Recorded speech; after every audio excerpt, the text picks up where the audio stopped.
Olá! Hoje a gente vai mergulhar num tema que, bom, tá em todo lugar no Brasil, o álcool. É interessante porque ele traz um paradoxo, né? De um lado a gente sabe, tem custos sociais, custos para a saúde pública que são enormes. Enormes. E do outro tá totalmente integrado na nossa cultura. É quase um sinônimo de festa, de encontro, de lazer. Exato. É parte do tecido social, né? Para essa nossa conversa, a gente deu uma olhada em bastante material. Fontes bem diferentes, na verdade. Tem pesquisas que mostram bem essa normalização social, sabe? Sim. Outras que calculam o tamanho do impacto na saúde, na economia. Tem artigos que mostram as brechas da nossa lei, a influência da indústria. E, claro, tem também o que já se sabe que funciona, né? As estratégias que podem diminuir esses danos todos. Então, a nossa missão aqui é tentar entender essa relação tão complexa, quase simbiótica que o Brasil tem com o álcool. Tentar medir essa conta que, no fim, todo mundo paga de um jeito ou de outro. Certo. E investigar um pouco. Por que será que políticas que comprovadamente funcionam lá fora, aqui enfrentam tanta, mas tanta resistência? Bom, vamos tentar desembrulhar isso. Para começar, é impressionante como o álcool tá mesmo enraizado, historicamente, né? Sempre presente em rituais, celebrações. Desde sempre, praticamente. E hoje, parece que não pode faltar. Festa de família, evento da empresa, qualquer comemoração. Uma das fontes que a gente viu descreve bem essa onipresença. É quase esperado, né? E tem aquela associação quase automática. Beber é igual a se divertir, a ficar feliz. É muito forte isso. Muito. E os nossos símbolos culturais, né? A caipirinha. É quase um cartão de visitas do Brasil lá fora. O ícone. E o carnaval, as festas juninas, que tem outras raízes, claro, mas hoje são vistos como grandes picos de consumo de álcool. Essa integração é profunda. Exatamente. E essa integração cultural tão forte, ela leva a uma banalização do consumo que é perigosa. Especialmente da embriaguez masculina, né? Que muitas vezes é vista com uma certa condescendência. Ah, sim. Quase como algo engraçado, às vezes. Isso, como algo normal, até cômico. E isso vai minando a percepção de risco, sabe? Do consumo abusivo. As pessoas olham em volta, veem o excesso como algo comum. E acham que é normal. E aí elas recalibram o que acham que é normal ou aceitável. E o que é fascinante aqui, eu acho, é como essa normalização cultural vira uma barreira ativa mesmo, contra políticas de controle mais eficazes. Como assim? Qualquer tentativa de regular um pouco mais a venda, a publicidade, o preço, é logo taxada de moralismo. Ah, sim. Estão querendo acabar com a nossa alegria, né? Exato. Como um ataque ao nosso estilo de vida. E isso cria um ciclo vicioso, sabe? Muito difícil de quebrar. A cultura do consumo dificulta a regulação. E a falta de regulação forte. Reforça essa mesma cultura. Fica Sim. nesse ciclo. E os números mostram isso bem claro, né? O consumo médio no Brasil, quase 9 litros de álcool puro por pessoa por ano. É bastante coisa. Bem acima da média mundial. A média global é uns 6,4 litros. E a cerveja, claro, domina. Mais de 60% de tudo que a gente bebe. Mas tem um dado que me chamou muito a atenção. O tal do beber pesado episódico, o BPE. Aquele binge drinking, né? Consumir muito em pouco tempo. Isso. Em 2021, quase 1 em cada 5 pessoas no Brasil fazia isso, 18,4%. É muita gente. Entre os homens, a taxa é ainda maior, passa de 25%. Mas olha que interessante e preocupante, o crescimento entre as mulheres. Isso tem chamado a atenção, sim. Saltou de 10,5% em 2010 para 12,7% em 2021. Isso mostra uma mudança cultural, um padrão de consumo mudando, né? Sem dúvida. E aí entra uma coisa que uma pesquisa recente do CISA mostrou que é chocante, na verdade. O quê? 75%, 3 em cada 4 pessoas que têm esse padrão de consumo abusivo, o BPE, se consideram bebedoras moderadas. Nossa, 75%. É uma dissonância cognitiva brutal. E isso ajuda a explicar por que aquelas campanhas genéricas, tipo beba com moderação, Não funcionam muito têm bem. um efeito tão limitado, né? O público que mais precisaria ouvir a mensagem simplesmente não se identifica com ela. A régua da pessoa Não é a diretriz de saúde pública. É o amigo do lado, né? A família. Exato. É o círculo social que muitas vezes bebe igual ou até mais. Então, essa epidemia de consumo nocivo acaba sendo, em grande parte, invisível para quem está no meio dela. E essa invisibilidade, essa percepção distorcida, esconde um custo social gigantesco, que vai muito além do indivíduo, né? É um fardo para todo mundo. Que pesa no sistema de saúde, na economia, na violência. Exatamente. Um fardo coletivo. Vamos começar pela saúde pública, então, que talvez seja um impacto mais óbvio, né? O álcool é fator de risco para mais de 200 doenças e lesões diferentes. 200. É uma lista enorme. E o nosso INCA, o Instituto Nacional de Câncer, é muito claro. O consumo de álcool aumenta o risco de pelo menos 8 tipos de câncer, incluindo câncer de mama, intestino, fígado, boca, alguns bem comuns. Sim, cânceres muito prevalentes. E a estimativa do INCA é forte. Eles dizem que se o consumo de álcool fosse zerado no Brasil, olha só, a gente poderia evitar uns 17 mil novos casos de câncer por ano. 17 mil casos. E 9 mil mortes por câncer todo ano. É muita coisa.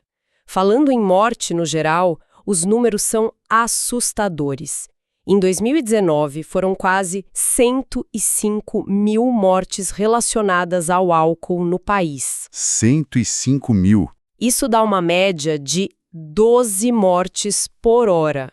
A cada hora, 12 pessoas morrendo por causa do álcool. É difícil até de processar esse número. 12 por hora. A maioria dessas vítimas, 86%, são homens, principalmente por doenças do coração, acidentes e violência. E tem uma tendência que preocupa.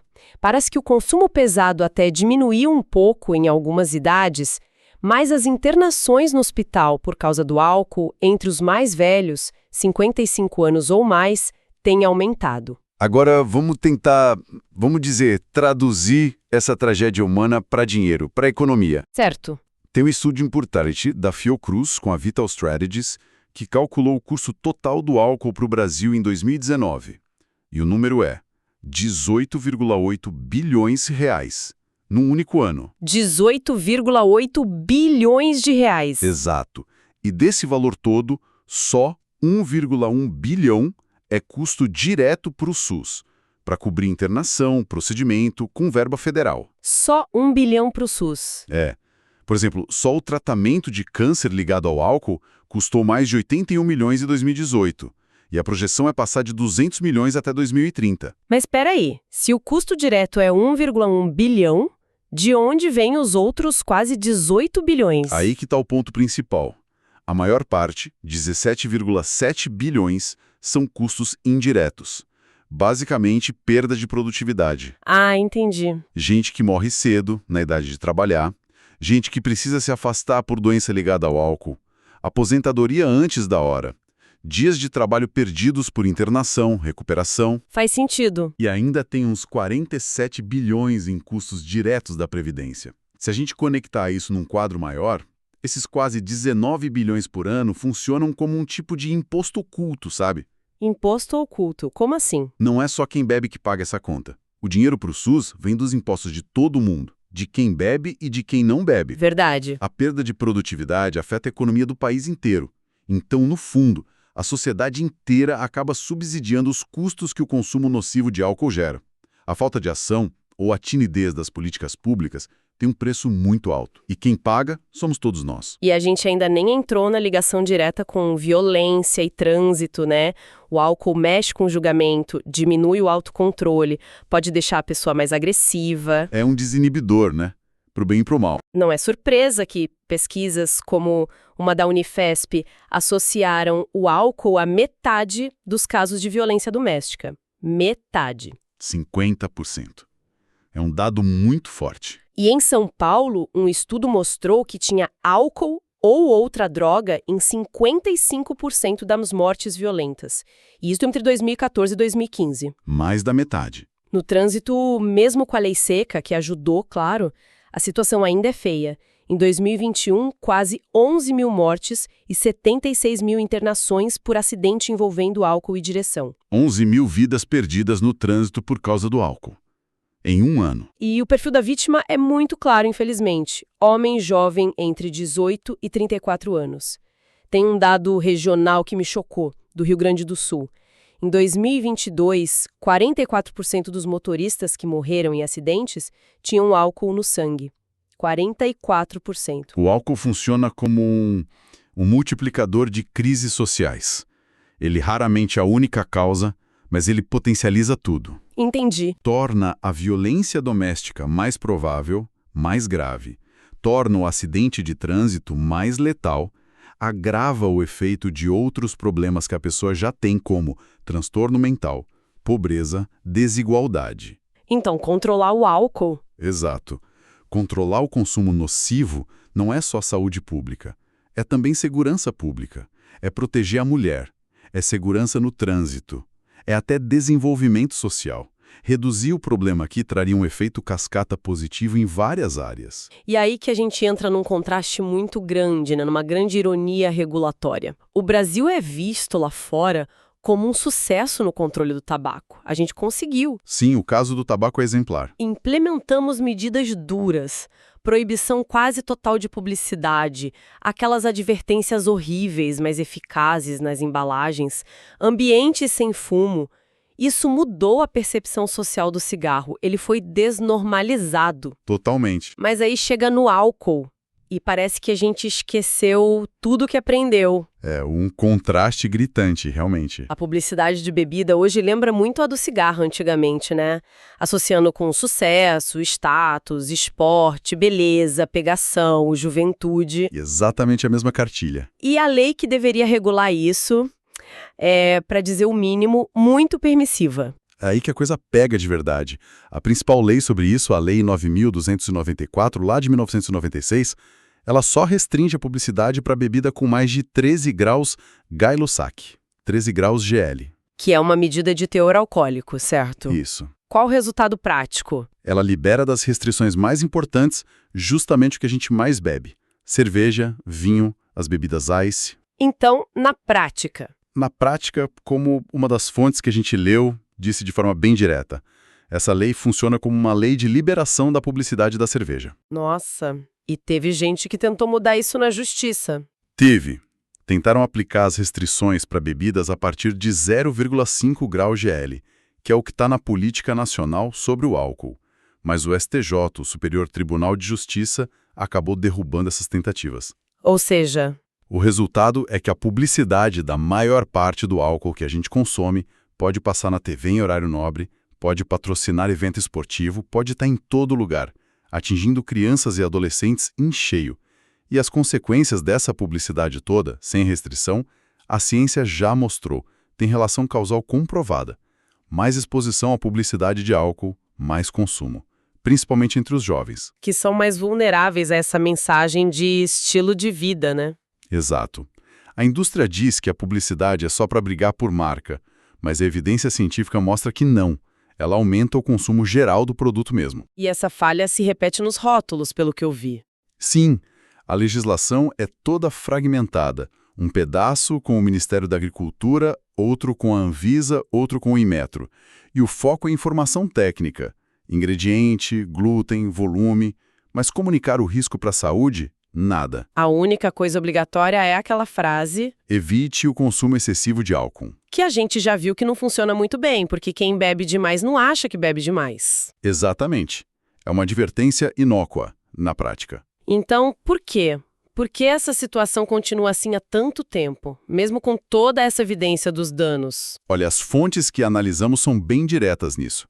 Apontam para o poderoso lobby da indústria de bebidas alcoólicas. É um setor que movimenta bilhões, né? Com certeza. E eles usam essa influência econômica e política para manter as coisas como estão ou para enfraquecer qualquer tentativa de regulação mais séria. E como eles fazem isso? As estratégias são várias. Lobby direto no Congresso, para barrar ou mudar projeto de lei, financiamento de pesquisa, de entidades que podem influenciar o debate, a opinião pública. E uma promoção muito forte daqueles programas de responsabilidade social, consumo consciente. Ah, sim, aqueles programas patrocinados pela própria indústria de bebidas. Exatamente. E aí a gente precisa questionar a real intenção e a eficácia disso, né? Qual a sua visão sobre isso? Do ponto de vista da indústria, funciona muito bem, como relações públicas. Para melhorar a imagem. Claro, ajuda a construir a imagem da empresa preocupada, parte da solução, abre portas para conversar com o governo, serve para tirar o foco de propostas mais duras, como restringir marketing ou aumentar imposto, e principalmente joga a responsabilidade toda para o indivíduo. O problema é o mau uso, não o produto em si, né? Justamente. E não as estratégias agressivas de marketing deles. É um conflito de interesse gigantesco aqui. O negócio deles depende de vender muito álcool. E os estudos mostram que quem dá mais lucro são os bebedores pesados. Faz sentido. O lucro está no consumo que causa mais dano. Exato. Mesmo assim, a indústria se coloca como a mais qualificada para liderar a prevenção. E a defesa da autorregulação, tipo o CONAR, entra aí também. Serve para dizer que o Estado não precisa intervir. Enquanto isso, o marketing continua agressivo, só evitando os abusos mais óbvios. É uma forma de impedir a regulação estatal que realmente faria diferença. Mas, olha, apesar desse cenário difícil, dessa resistência toda, a ciência internacional e a experiência acumulada mostram um caminho. A OMS, a Organização Mundial da Saúde, resume as políticas mais eficazes em 3 pilares. São os best buys. Melhores compras, no sentido de custo-efetividade, né? Isso. Primeiro, controlar a disponibilidade física. Onde vende, quando vende, para quem vende. Segundo, aumentar o preço, principalmente via imposto. Terceiro, restringir ou proibir o marketing. E a gente tem exemplo disso funcionando aqui no Brasil. Temos. No controle da disponibilidade física, o caso de Diadema, em São Paulo, é um clássico. Ah, eu lembro dessa história. Em 2002, a prefeitura proibiu a venda de bebida em bar e similar depois das 11 da noite. E não foi do nada, né? Não. Eles mapearam antes e viram que uns 60% dos homicídios aconteciam de noite e de madrugada perto de bar. E como foi a implementação? Foi bem feita. Conversaram com os comerciantes, divulgaram bastante e fiscalizaram firme. E os resultados? Foram impressionantes. Redução imediata e que se manteve. Uns 9 homicídios a menos por mês.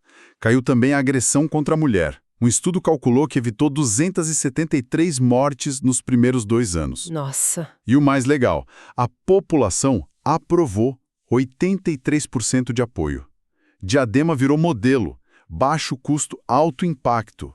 E algo que qualquer município pode fazer, porque eles têm autonomia para regular o horário do comércio. Interessante. E lá fora, como é? Tem modelos parecidos e até mais amplos. Na Austrália, controlam quantos pontos de venda pode ter. Em comunidades aborígenes, viram que restringir a venda diminui violência e emergência médica. Mas a lição lá foi que funciona melhor se a comunidade lidera e se tem outras ações sociais junto. E nos países nórdicos? Lá é o modelo dos monopólios estatais. Suécia, Noruega. O governo controla todo o varejo de álcool. Define onde vende, quando, o preço, o tipo de produto. A OMS considera isso uma das melhores práticas do mundo para reduzir dano. Entendi. E o segundo pilar? O preço. Certo. Esse é considerado pela ciência global a medida isolada mais custo-efetiva, aumentar imposto sobre bebida alcoólica. Por quê? A lógica é simples e comprovada. Preço mais alto leva a menos consumo, e o impacto é maior justamente nos jovens e nos bebedores pesados, que são mais sensíveis ao preço. E o Brasil tem uma chance agora com a reforma tributária, né? O tal do imposto seletivo. Exatamente. Uma oportunidade histórica. O IS, o Imposto do Pecado, foi criado para isso, desestimular o consumo de produto ruim para a saúde e para o ambiente, como álcool e tabaco. E já tem ideia de quanto seria esse imposto para o álcool? Tem estimativas do Banco Mundial com base em dados da Fazenda. Sugerem alíquotas altas, tipo uns 46% para cerveja e chopp, 61% para outras bebidas. Isso aumentaria bem o preço final. E será que a população apoiaria um aumento de imposto assim? Geralmente ninguém gosta de imposto. Olha, uma pesquisa recente da Vital Strategy surpreendeu. 62% dos brasileiros concordam em aumentar imposto sobre álcool para reduzir o consumo. E 77% acham que é responsabilidade do governo agir para controlar os problemas do álcool. Então tem apoio popular para isso. Parece que sim. E o potencial de impacto é gigante. Mesmo um aumento moderado no preço, talvez nem o máximo estimado, poderia reduzir o consumo em 10 a 20% e salvar de 15 a 20 mil vidas por ano no Brasil. 15 a 20 mil vidas por ano. A experiência de outros países confirma. A OMS calculou que se o preço do álcool subisse 50% no mundo todo, evitaria 21 milhões de mortes em 50 anos. A Lituânia aumentou o imposto em 2017, caiu morte relacionada ao álcool e a arrecadação até subiu. A Rússia taxou mais as bebidas mais fortes e o pessoal migrou para a bebida mais fraca. Mas sempre tem aquele argumento, mas isso prejudica os mais pobres, que gastam uma parte maior da renda com isso. É um ponto importante, mas precisa ser visto com cuidado. Hoje, quem paga a conta dos danos do álcool, SUS lotado, violência, perda de produtividade, é a sociedade toda, com imposto geral. O pobre também paga. Verdade. O imposto seletivo faz o quê? Ele coloca o custo social no preço do produto que causa o problema. Internaliza a externalidade, como a gente diz em economia. E tem mais. Se o dinheiro arrecadado com o IS do álcool for carimbado, vinculado na Constituição para financiar o SUS, principalmente a saúde mental e programas de prevenção. Aí faz sentido, né? Cria um ciclo virtuoso. O consumo do produto financia a solução para o dano que ele causa e alivia o SUS, que atende mais a população de baixa renda. Entendi a lógica. Então, para resumir a força da evidência, aumentar preço com imposto, restringir horário e dia de venda, restringir ou proibir publicidade e patrocínio, colocar advertência clara e grande no rótulo. Tudo isso, alta eficácia segundo a OMS e os estudos. E o que não funciona tão bem? Programa educativo solto, campanha de consumo responsável, principalmente da indústria, limite de idade para comprar, se não tiver fiscalização séria. Isso tudo tem baixa ou nenhuma eficácia comprovada para reduzir o consumo na população. Então, o caminho para mudar de verdade passa por tirar do papel e fortalecer a nossa Política Nacional sobre o Álcool, a PNA, de 2007. Ela existe, mas nunca foi para valer, né? Por falta de vontade política, problema de coordenação entre ministérios e, claro, a oposição forte da indústria. E as recomendações que saem disso precisam ser um pacote, né? Não adianta fazer só uma coisinha. Exatamente. Tem que ser um conjunto. Então vamos para as recomendações concretas que essa análise toda sugere.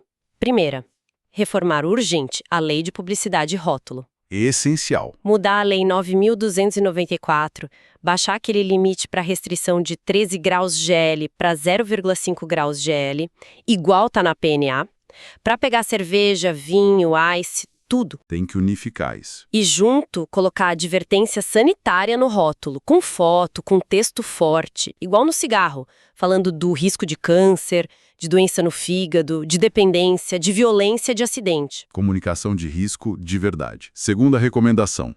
Política de preço via imposto seletivo. E fazer do jeito certo. Como seria o jeito certo? Um sistema misto. Uma parte do imposto é um percentual sobre o preço, ad valorem. Outra parte é um valor fixo por litro de álcool puro na bebida, específico. Isso desestimula mais as bebidas baratas e fortes, que são as que mais causam problema. Entendi.